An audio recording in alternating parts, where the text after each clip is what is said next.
Welcome to Take 5, a Stoneleigh Strategies podcast series. My intent? To share unique ideas and in some cases challenge long-standing views on issues important to you.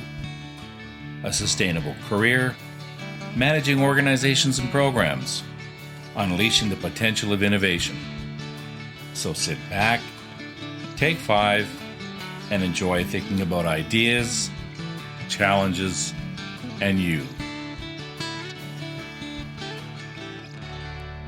Hi everybody. Today I'll be looking at innovation policy from a strategic design perspective. For the purposes of this episode, I'm not referring to the issue of which science, technology, or economic sector to target, nor am I looking at the suite of typical policy tools long employed by governments, and I'm not looking at the dimensions such as direct versus indirect funding support.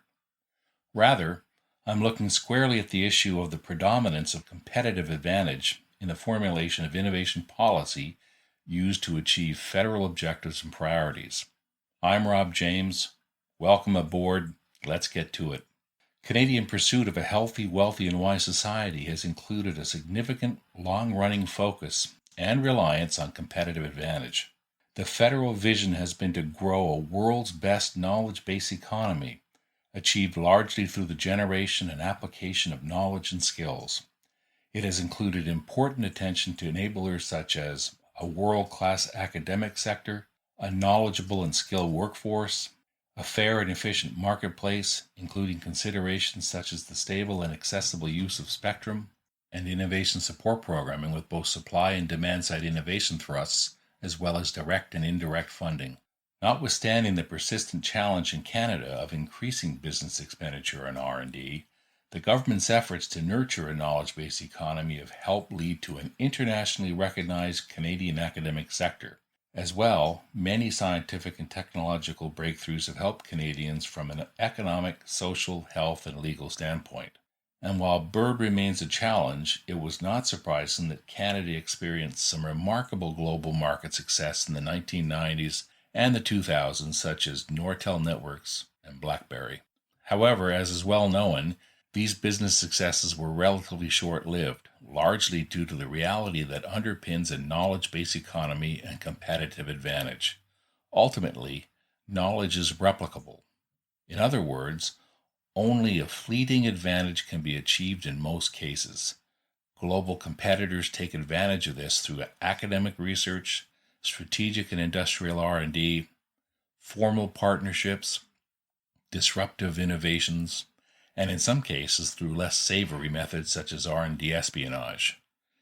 Nations can tighten security on sensitive and proprietary information, and they can work within the global framework for intellectual property protection, but significant risks to a sustainable competitive advantage remain. And this is exactly where I believe Canada needs to adjust its thinking on innovation policy. The issue, when boiled down, centers on replication. How can the nation address this? What resources does Canada have at its disposal that other countries don't have access to? For it is these resources that would go a long way in ensuring that Canadian products and services are not easily replicable or perhaps impossible to copy at all. This brings us to the well-known basic economic tenet of comparative advantage, whereby naturally endowed resources provide certain nations with a trade advantage. As a young child in Canada, I can't tell you the number of times I heard Canada described as hewers of wood and drawers of water. This served the nation well for many years, and then, with the emergence of knowledge-based economies, along came the notion of value-added products, a very compelling concept indeed.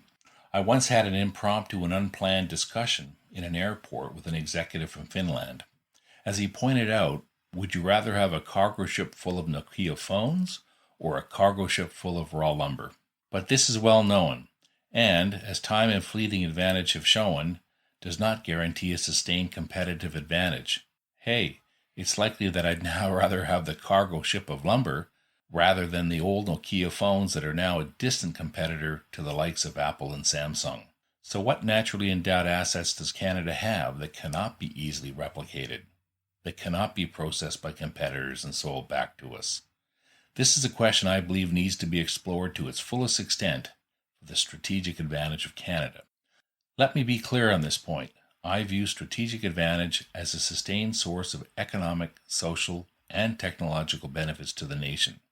Strategic advantage is gained through a winning mix of comparative and competitive advantage. Let me give you a few examples. Number 1, leaving underwater resources to the side for a moment. That's another podcast in its own right. The Canadian Arctic offers opportunities only available to a few countries. The relatively cold climate and remote location offers strong advantages to manufacturing or services that face significant cooling challenges or require strong physical security. Server farms and labs that test materials in severe climatic conditions are two useful examples. In this regard, it is promising and notable that the federal government created the Canadian High Arctic Research Station to optimize innovation in Arctic science and technology.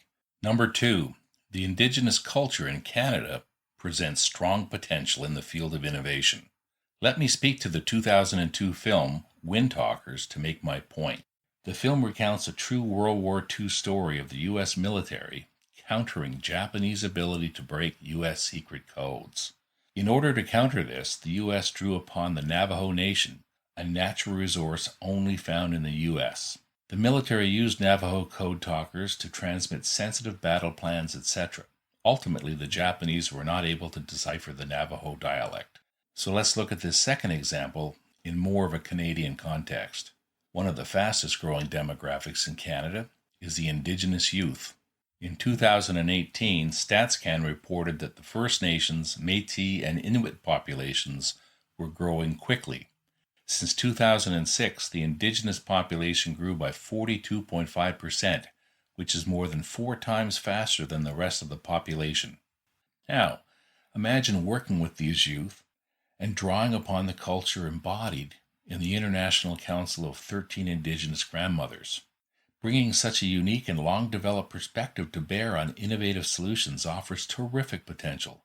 The Indigenous grandmothers are medicine carriers, wisdom bearers, and spiritual elders from Indigenous tribes. They believe that all traditions have all expressed the same sacred truth.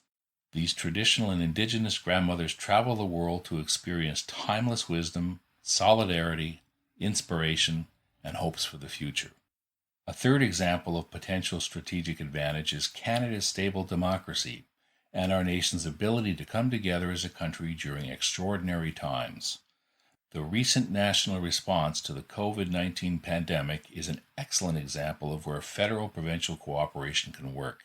And, from more of a cultural perspective, Canada's omnipresent pride in its national hockey teams have also brought the nation together.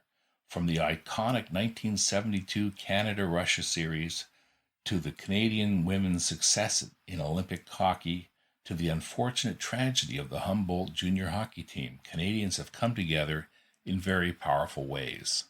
So how can Canada lever this extraordinary ability in the area of innovation policy?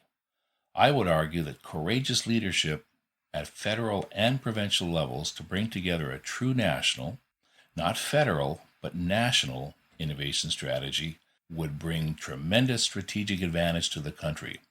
Imagine all federal and provincial innovation systems truly cooperating.